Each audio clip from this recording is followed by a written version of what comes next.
We're going to be in the book of Genesis this morning, so if you want to make your way to Genesis 37, that's where we're going to start in a few minutes. If you're here in the service and you've got a bulletin, you should be able to find some sermon notes in there. So if you like to write down some notes, you've got a place that you can do that. Genesis 37. Well, this past November, God reminded me of an important truth, I think, about who He is. It was November 14th that I had scheduled our annual leaf raking service project with our students, where we go around and we were going to rake leaves for 8 or 9 families here at Grace Church.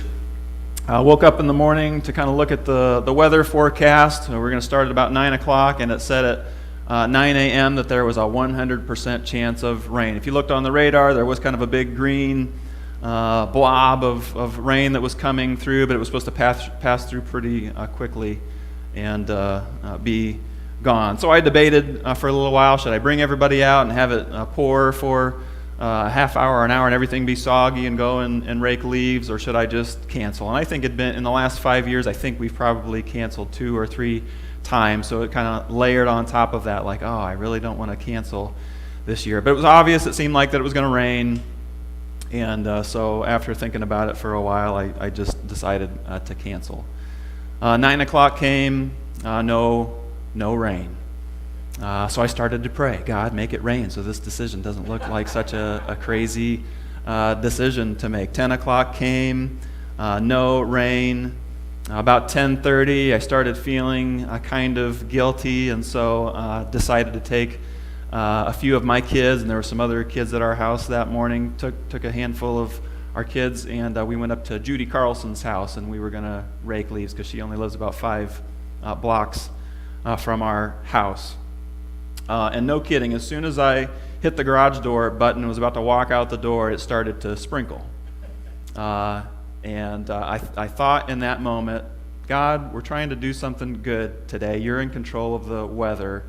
Why all these confusing, conflicting messages?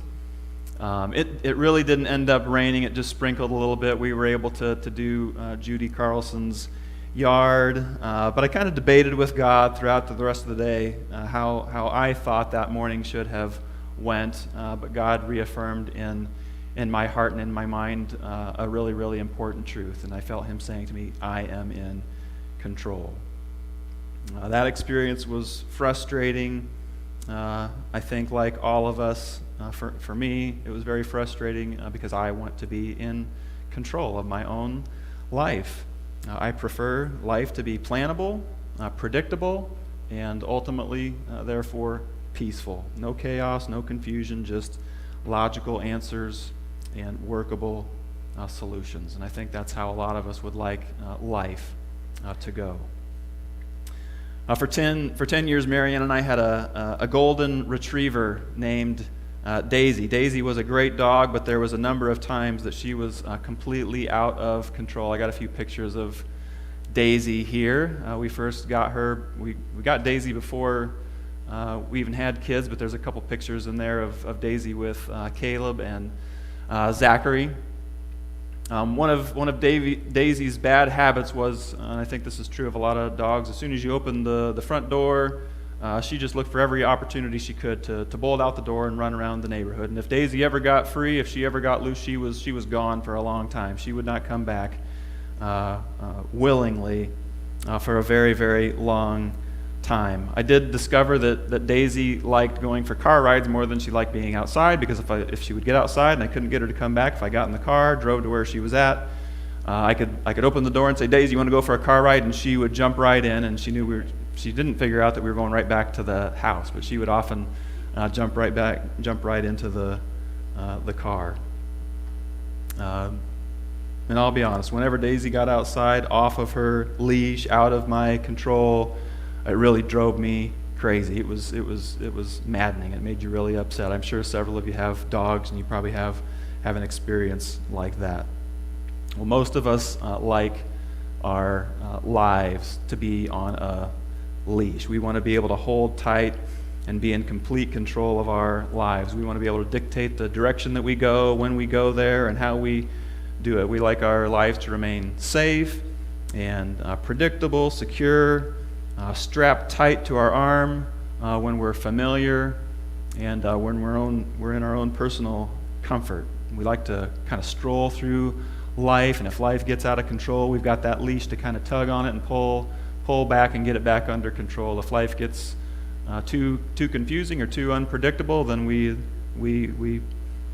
bring it back under control, bring it to a stop with that leash. We don't like life happening to us. We like life submitting to us.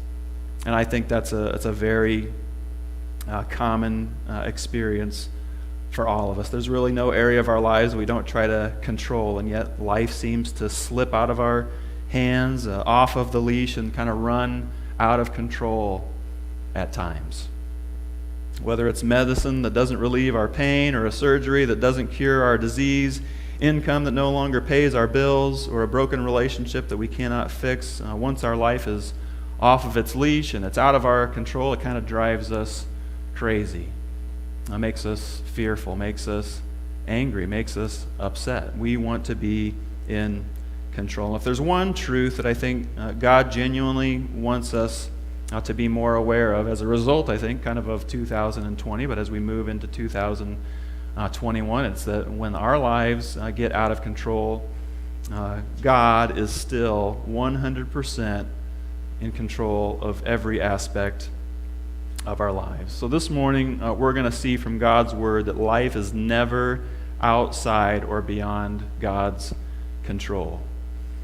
Last week, Pastor Len gave us a heavenly view of God's sovereign control of the entire universe as we looked at Revelation chapters 1 through 5. This morning, we're gonna zoom in and look closely at God's sovereign control in the earthly life of a well-known character in the Old Testament, the story of Joseph. Genesis 37, chapters 37 through 50. So we're going to cover a lot of ground today. We're going to read a lot of scriptures and go through the whole story of Joseph, but we're going to look at 4 scenes in the life of Joseph, of how he handled and how he responded to the times when his life was completely out of control. So let's start by just introducing ourselves to Joseph and to his story in Genesis chapter 37. I'm going to read verses 1 through 11. Jacob lived in the land of his father's sojournings in the land of Canaan. These are the generations of Jacob. Joseph, being 17 years old, was pasturing the flock of his brothers. He was a boy with the sons of Bilhah and Zilpah, his father's wives. And Joseph brought a bad report of them to their father. Now Israel loved Joseph more than any other of his sons, because he was the son of his old age. And he made him a robe of many colors. But when his brothers saw that their father loved him more than all his brothers, they hated him and could not speak peacefully to him. Now Joseph had a dream, and when he had told it to his brothers, they hated him even more. He said to them, "Hear this dream that I have dreamed. Behold, we were binding sheaves in the field, and behold, my sheaf arose and stood upright, and behold, your sheaves gathered around it and bowed down to my sheaf." His brothers said to him, "Are you indeed to reign over us? Or are you indeed to rule over us?" So they hated him even more for his dreams and for his words. Then he dreamed another dream and told it to his brothers and said, "Behold, I have dreamed another dream. Behold, the sun, the moon, and 11 stars were bowing down to me." But when he told it to his father and to his brothers, his father rebuked him and said to him, "What is this dream that you have dreamed? Shall I and your mother and your brothers indeed come to bow ourselves to the ground before you?" And his brothers were jealous of him, but his father kept the saying in mind. So Joseph was the son of Jacob and the second youngest of 12 brothers. Joseph was hated by his older brothers because his father Jacob loved him more than them.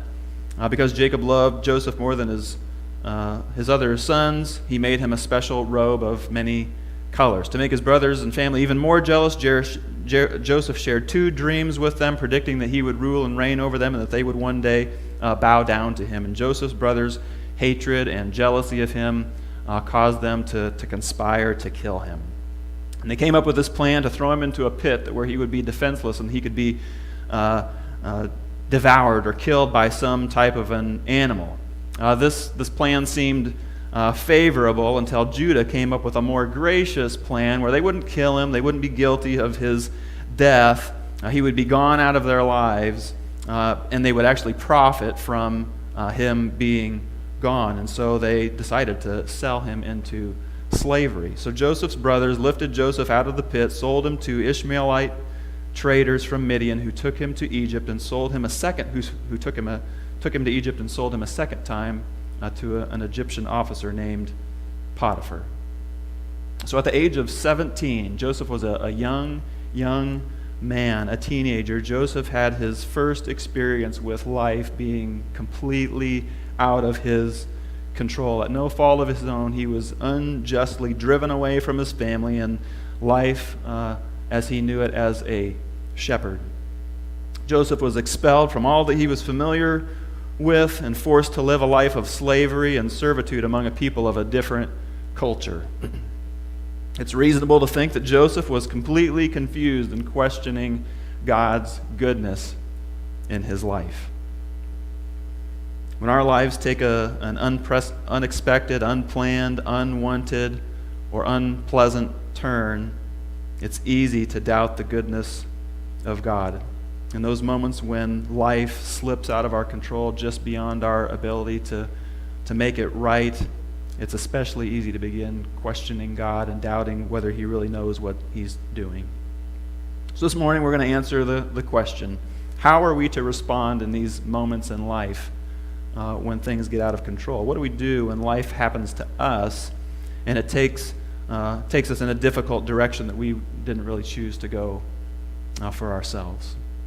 So we're going to look at 4 ways that Joseph viewed his life that helped him get through those times in his life. The first example that we're going to look at is in Genesis chapter 39, verses 1 through 6. Genesis 39, 1 through 6. Now Joseph had been brought down to Egypt, and Potiphar, an officer of Pharaoh, the captain of the guard, and an Egyptian, had bought him from the Ishmaelites who had brought him down there. The Lord was with Joseph, and he became a successful man. And he was in the house of his Egyptian master. His master saw that the Lord was with him, and that the Lord caused all that he did to succeed in his hands. So Joseph found favor in his sight and attended him. And he made him overseer of his house and put him in charge of all that he had. From the time that he made him overseer in the house and over all that he had, the Lord blessed the Egyptian's house for Joseph's sake. The blessing of the Lord was on all that he had in house and field. So he left all that he had in Joseph's charge. And because of him, he had no concern about anything but the food that he ate. So the first example in Joseph's life, we can see that when life is out of control, God is with us. God is with us. Although Joseph's life had been completely turned upside down, we're told 2 important things about Joseph's life. One, we're told in verse 2 that the Lord was with Joseph. God had not abandoned Joseph. God had not left Joseph alone to suffer and just to endure hardship. God was not unaware of Joseph's difficult circumstances. In fact, the exact opposite is true. 3 times in chapter 39 alone, we are told that God is with Joseph. God was present and involved with him.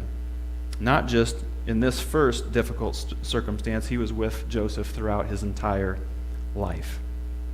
Second, the Lord being with Joseph produced an and in Joseph's life. Verse 2 also says, the Lord was with Joseph and became a successful man. Not only was the Lord with Joseph, we are told that the Lord caused Joseph to be a successful man, that all that he did became successful. He found favor in Potiphar's sight, who eventually made him the overseer of his entire household. And even Potiphar's house was blessed and benefited because of Joseph's presence. And it was the Lord who was orchestrating all of these things in Joseph's life and in Potiphar's life and the people of Egypt's life, because the Lord was with him and he had given him this favor among the people. So no matter how out of control our lives might get, no matter how many ups and downs we might face in life, one thing we can be confident of is that God is going to be with us. Deuteronomy 31:8 says, "It is the Lord who goes before you. He will be with you. He will not leave you nor forsake you." Jesus said to his disciples in Matthew 28:20, "I am with you always to the very end of the age." Nothing happens to us in life that God is not personally present and involved. We're never alone. He never abandons us. God is fully aware of our circumstances, and he's using them for our good and for his glory all along the way. What's the result of the Lord being with us? I think just as the Lord had an and for Joseph's life, God has an and for our lives as well. It's not going to be the same as Joseph's. It's going to be different. The and of our life may bring earthly prosperity that we could never accomplish for ourselves, but it also could bring difficulty that we don't feel like we can handle. But no matter what and God orchestrates in our lives, we can be sure that he's going to be right there with us all along the way, and he's going to use it for his purpose. And so as we go through difficulty in life, as we go through circumstances where things are completely out of our control, we have to trust that God is with us. As a result of the Lord being with Joseph, he became Potiphar's personal assistant and right-hand man. The success that God gave to Joseph produced favor in the eyes of Potiphar, who made him overseer of his house and put him in charge of everything that he had. And it's ironic that the next circumstance in Joseph's life really happened because of the favor that God had given to him. The next time Joseph's life kind of gets out of control, it was the result of him being blessed by God, or at least in circumstances where he was blessed by God. So next we're going to look at Genesis 39, verses 6 through 20. It says, "Now Joseph was handsome in form and appearance, and after a time his master's wife cast her eyes on Joseph and said, 'Lie with me.' But he refused and said to his master's wife, 'Behold, because of me my master has no concern about anything in the house, and he has put everything that he has in my charge. He is not greater in this house than I am, nor has he kept back anything from me except you, because you are his wife.'" And listen to this statement that Joseph makes to Potiphar's wife. "How then can I do this great wickedness and sin against God?"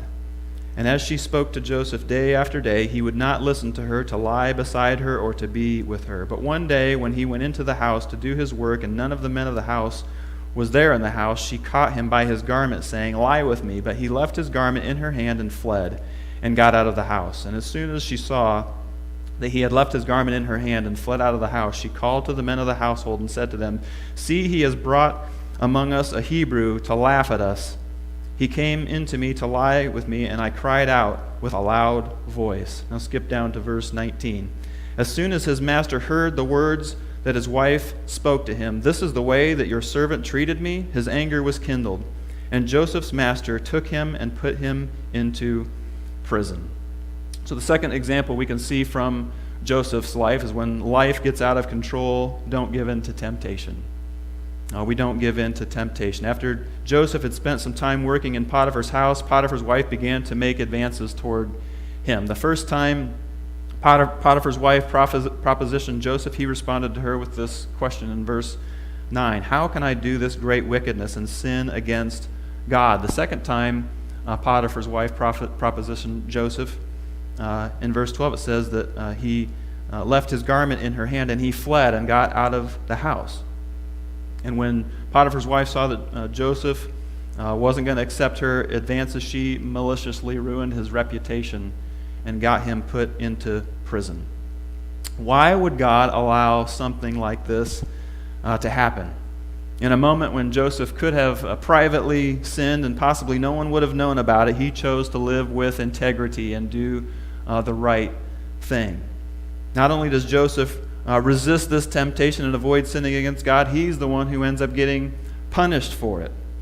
Joseph did what was right and was punished by spending the next 2 years of his life in an Egyptian prison. The favor and the blessing that Joseph experienced as a result of God being with him quickly evaporated, and his life for a second time was out of his control, all because he did the right thing. Living a life of holiness, resisting temptation, and avoiding sin are always the right choice. Sinning against God might provide temporary happiness, short-term pleasure, some kind of earthly benefit, but giving into temptation is never something that God is going to favor.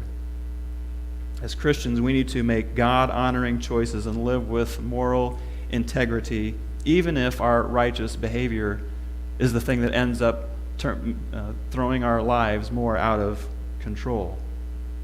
1 Peter chapter 2, verses 19 through 24 says, "This is a gracious thing, when, mindful of God, one endures sorrows while suffering unjustly. For what credit is it if, when you sin and are beaten for it, you endure?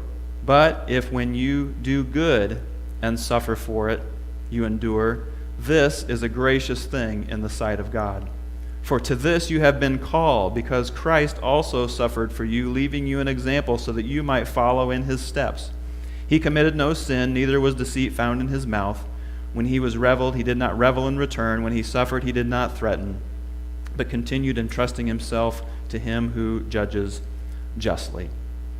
There are going to be times in our lives when we obey God and endure sorrow, when we do what is good and are unjustly accused of something that we didn't do, when we do the right thing and we suffer hardship for it. And those times, those circumstances shouldn't be an excuse for us to give in to temptation and to sin. In those circumstances, we don't need to fight back. We don't need to defend ourselves. We don't need to try to get justice for ourselves, but rather, like the example of Christ, we're to entrust ourselves to God and trust that he's the one that's going to be gracious to us and bless us for our upright lives. When life is out of control at no fault of our own, God's aware, he's watching, he's paying attention, and he will even use the evil that's done against us to accomplish his purposes in our lives. At this moment in Joseph's life, it would have not been out of the realm of possibility to think that Joseph would have been extremely discouraged, frustrated, angry at God. If any of us were in Joseph's shoes, we might be tempted to doubt God, deny him, turn our back on him, and speak evil of him. We might say to others things like, God isn't caring or kind, he is cruel, and he is mean. God is not dependable or trustworthy, he is unreliable and deceptive. God isn't loving or good, he is heartless and evil. Joseph doesn't speak about God in these ways. While Joseph is in prison, even as his life has spun even more out of control, he remains strong in his belief and in his faith in God, which leads us to our third example from Joseph's life. I'm going to read Genesis chapter 40, verses 1 through 8, and then 20 through 23. This is immediately after Joseph's time it's during his time in prison. Sometime after this, the cupbearer of the king and his baker committed an offense in their lord, the king of Egypt.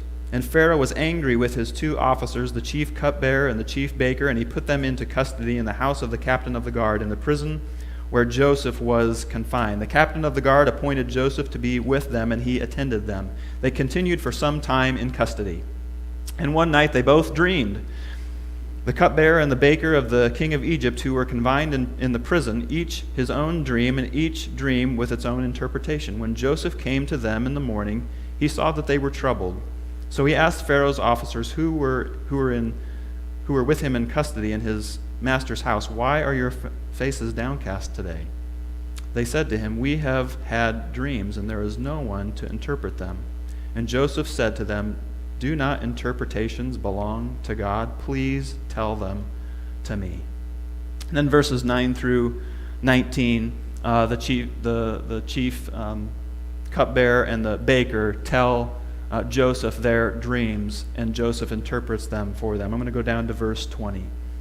On the third day, which was Pharaoh's birthday, he made a feast for all of his servants and lifted up the head of the chief cupbearer and the head of the chief baker among his servants. He restored the chief cupbearer to his position, and he placed the cup in the Pharaoh's hand. But he hanged the chief baker as Joseph had interpreted to them. Yet the chief cupbearer did not remember Joseph, but forgot about him. So a third example we can learn from Joseph's life. When life is out of control, offer truth about God to others. Offer truth about God to others. While Joseph was in prison, he was joined by the Pharaoh's chief cupbearer and baker. And while they were there, the cupbearer and the baker both have these troubling dreams. And Joseph says to them in verse 8, "Does not God interpret dreams?" In spite of Joseph's own difficulty and hardship, he still believed that God was the one who could give his cellmates the answers that they were looking for. Joseph was not in prison cursing God for his difficulty. He was not in prison blaming God for his circumstances. He wasn't in prison bad-mouthing God. He was speaking to the cupbearer and the baker and telling them the truth as God had revealed it to them. God ended up revealing to Joseph that the cupbearer would be restored to his position and the baker would be executed. And even though Joseph correctly interpreted the dream for the cupbearer, he was restored to his position, the cupbearer completely forgot about him, and Joseph stayed in prison for 2 more years. Joseph's life just continues to spin more and more out of control. Some of the most powerful testimonies, some of the most powerful words that we can hear from others are those who are willing to, who are going through intensely difficult circumstances and still continue to express their faith and their hope in God. Doesn't it seem like God to allow us to go through difficult circumstances, hard things in life, so that we can provide some type of hope and encouragement to those who are going through similar things with us? Absolutely, I know that's true.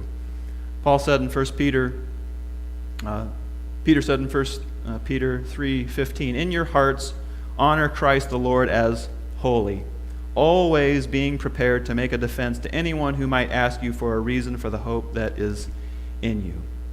When we honor Christ above all else in our hearts, above our success, above our health, above our wealth, above our freedom, above anything and everything that we experience in life, we will always have a reason to offer hope to others.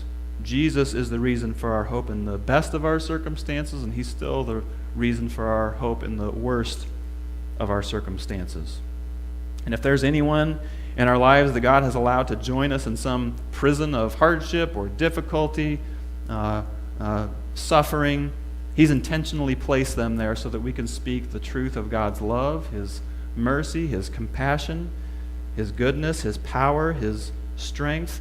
And he's put us there so that we can provide them with the hope that they're looking for. People are looking for answers, especially in those times of difficulty.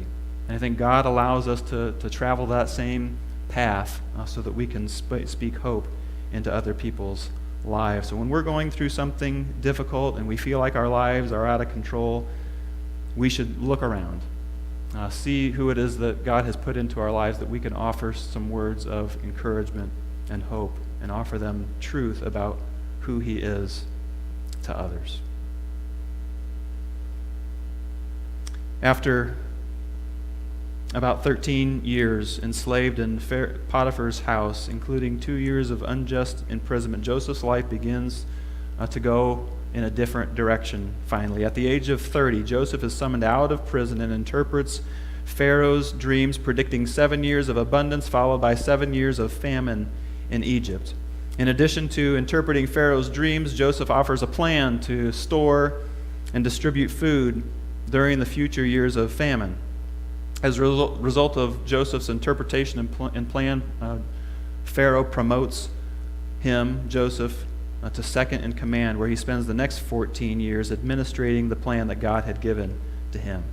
And it's during Joseph's 80 years of service as Pharaoh's right-hand man that Joseph experiences abundant prosperity and favor.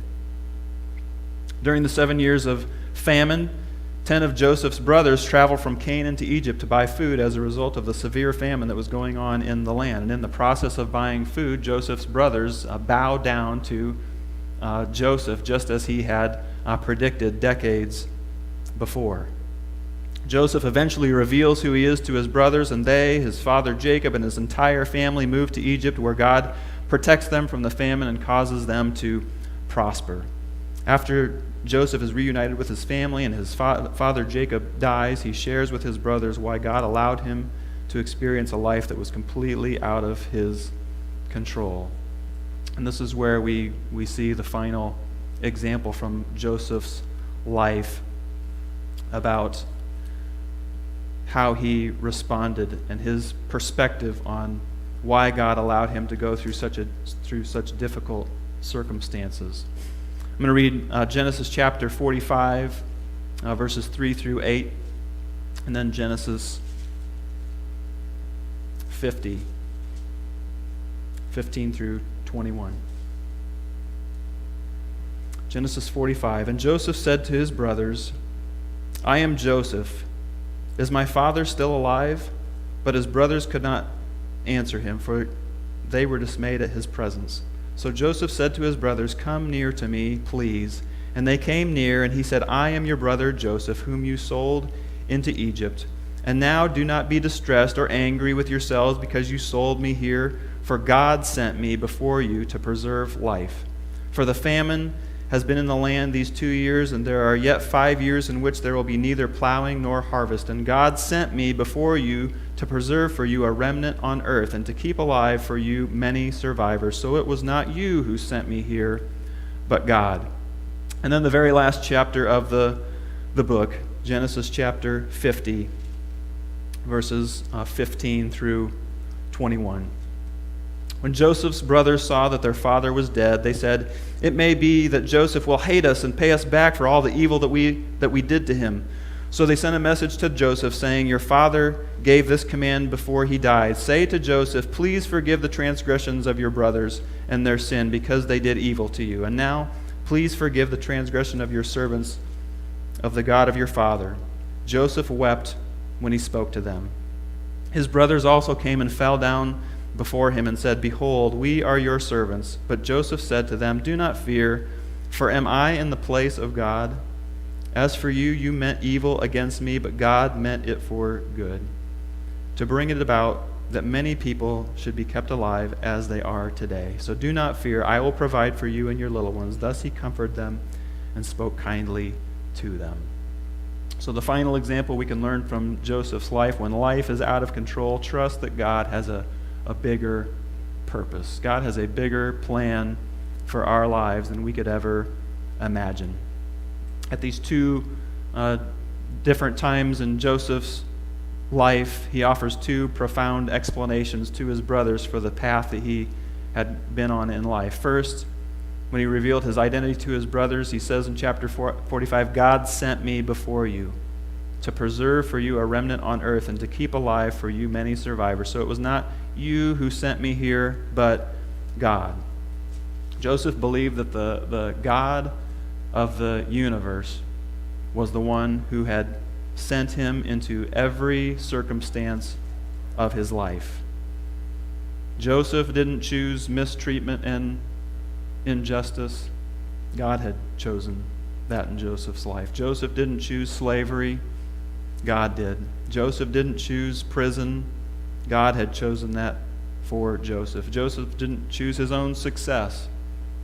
God's the one who chose that. Why did God send Joseph on such a hard life mission? Why did he do that? In the second part of the story, at the end of the book, Joseph says to his brothers, after his father has passed away, he says, Am I in the place of God? As for you, you meant evil against me, but God meant it for good, to bring about that many people should be kept alive as they are today. Joseph didn't see himself as the God of his own life. He was not the one who was in control of his life. He saw himself as an instrument, someone that God would use to preserve life, to preserve the life of his family. And after many years, a family that was preserved, unknown to Joseph, would one day, many years in the future, introduce the Messiah to the world. So Joseph's life was a part of a plan that God had that Joseph really didn't even know about, or he didn't see, and yet he understood and he believed and he trusted that God had a bigger and a greater purpose for him beyond anything that he could ever envision or imagine. Now, you and I are not in control of our own lives. We are not the God over our own lives. And yet, because we exist and because we have life, God has granted that to us. We can believe that God has sent us on our life mission, the life that God has given to us to accomplish the purpose that He has for us. We may not dictate all the places that we go, what we do, and when we will do them, but God is sending us on a path of life to establish His purpose for why we exist. And it may feel chaotic to us, confusing to us, it may feel out of control to us, but it's a part of God's eternal purpose and plan for us that we really will never comprehend or be able to explain. The Apostle Paul says it best, I think, in Romans chapter 8, verse 28. For those who love God, all things work together for good. For those who are called according to His purpose. All of what we go through in life may not be good, but everything that we do go through is for our good. I don't know what difficulty, hardship, suffering you're going through right now, or the difficulty and suffering and hardship that you may go through in the future. I think we've been made more aware of that in the last year and thinking about the upcoming year. But God has made it known to us through His Word that He will use all of our experiences, all of our life circumstances. He will send us on our life mission because of the eternal purpose that He has for us. If you pay attention to the life and the story of Joseph, it's hard to miss a number of similarities between him and Jesus Christ. There are dozens of similarities if you go through them together. There's dozens of them, but I want to just share 5 similarities between Joseph and Jesus to conclude this morning, just to demonstrate how God used the circumstances of Jesus' life for our eternal good. Number 1, like Joseph, Jesus Christ was the object of His Father's special love. Number 2, like Joseph, Jesus Christ was sent by God to accomplish an eternal purpose.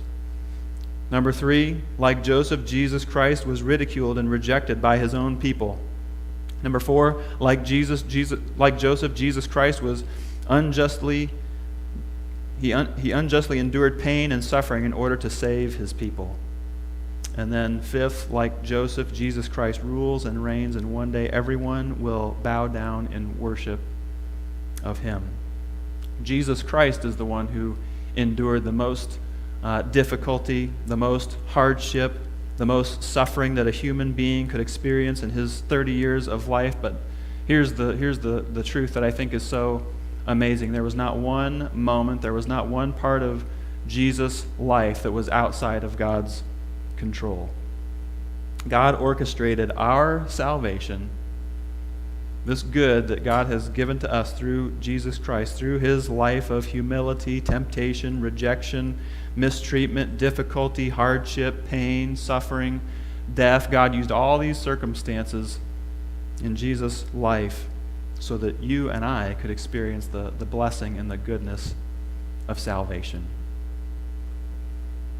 And so no matter what we go through in life, no matter what circumstances God brings into our life, we can trust that God is still in control. He's completely in control, and it is for our good. And I think that is great news. And as we exit 2020 and enter into 2021, 2020 was a challenging year.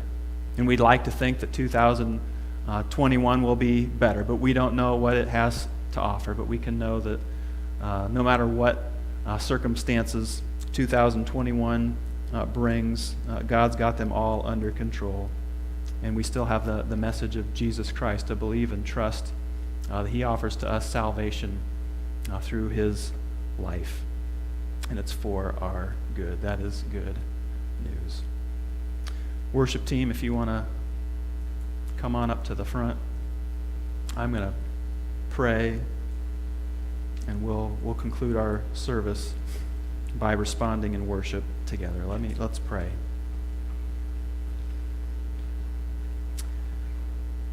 Heavenly Father,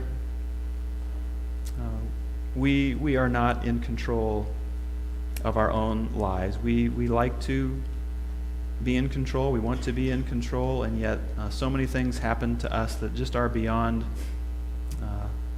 our understanding and beyond our ability to fix. But God, you use all things in our lives, good and bad. Even the evil things that come into our path, Lord, you're using them for your eternal purposes. We're grateful this morning for the example of Joseph, but we're even more grateful for the person of Jesus Christ, who entered into this human life and lived a life of suffering and difficulty and hardship and pain, and even to the point of death, that we may experience the goodness and the blessing of salvation. We look forward to a new year and ask God that you would go before us. We trust that you will. Remind us, God, that we are not the God of our own lives, but you are, and that you've given us this great truth and this great message that we are saved through Christ. And we celebrate in that today. Thank you for the time together, and now we conclude our time together by worshiping you and lifting our voices to you. In Jesus' name I pray.